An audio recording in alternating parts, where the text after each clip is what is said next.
সুপ্রিয় শিক্ষার্থীবৃন্দ, সবাইকে ম্যাথমেটিক 24 পর্বে স্বাগতম জানাচ্ছি। তো আজকে আমরা খুব সহজ একটি ম্যাথ দেখব। তবে তোমরা এই সহজ ম্যাথটাকে কঠিনভাবে চিন্তা করো, তো সেটা কীভাবে সহজভাবে চিন্তা করে সমাধান করা যায় সেটা আমরা দেখব।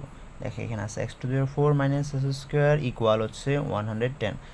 তো আমি এটা সমাধান করে দেখো, x⁴ থাকবে এখানে আর মাইনাস s স্কোয়ার, এটাকে আমি বাম পাশে নিয়ে আসি, তাহলে হবে মাইনাস 110 ইকুয়াল 0। তো আমি দেখো এখন এটাকে মিডল টার্ম ভেক্টরের মাধ্যমে সমাধান করার চেষ্টা করব। তো মিডল টার্ম ভেক্টরের মাধ্যমে সমাধান করলে দেখো x⁴ থাকলো।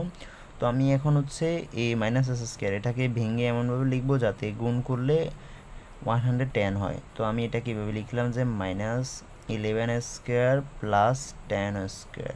তাহলে দেখো মাইনাস 11 স্কোয়ার থেকে প্লাস 10 স্কোয়ার চলে গেলে আর থাকে মাইনাস s স্কোয়ার, আর 11 আর 10 গুণ করলে 110 হয়।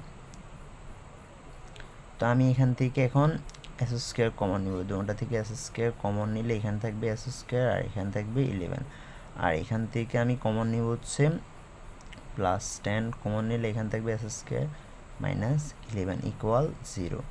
তো এখন দেখো এখান দুটোটা থেকে আমি কমন কি নিতে পারি, s স্কোয়ার মাইনাস 11টা আমি কমন নিতে পারি, তাহলে থাকবে এখানে s square plus 10 equal to 0। তো এখন আমাকে ফাইনাল আনসারটা জানতে হবে। তো এখানে হচ্ছে, তো ফার্স্টলি লিখবো হচ্ছে s square minus 11 equal to 0। তো হয় কত, s স্কোয়ার ইকুয়াল 11। তো আলটিমেটলি x এর মান হচ্ছে প্লাস মাইনাস √11। তারপর হচ্ছে s স্কোয়ার প্লাস 10 ইকুয়াল 0। তো এখানে s স্কোয়ার মাইনাস 10 হবে, ওর পাশে গেলে প্লাসটা মাইনাস হয়ে যাবে। তো এখন তুমি যদি x এর মান বের করতে যাও তাহলে এখানে দেখো এখানে হবে প্লাস মাইনাস হয়ে যাবে এখানে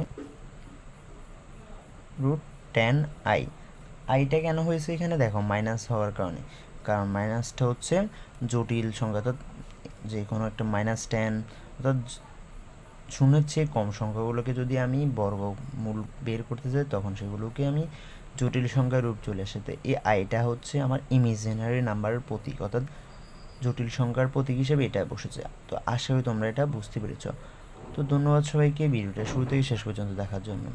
আশা করি ভালো লেগেছে। ভালো লাগলে অবশ্যই বন্ধুদের সাথে শেয়ার করতে ভুলবে না। ধন্যবাদ সবাইকে।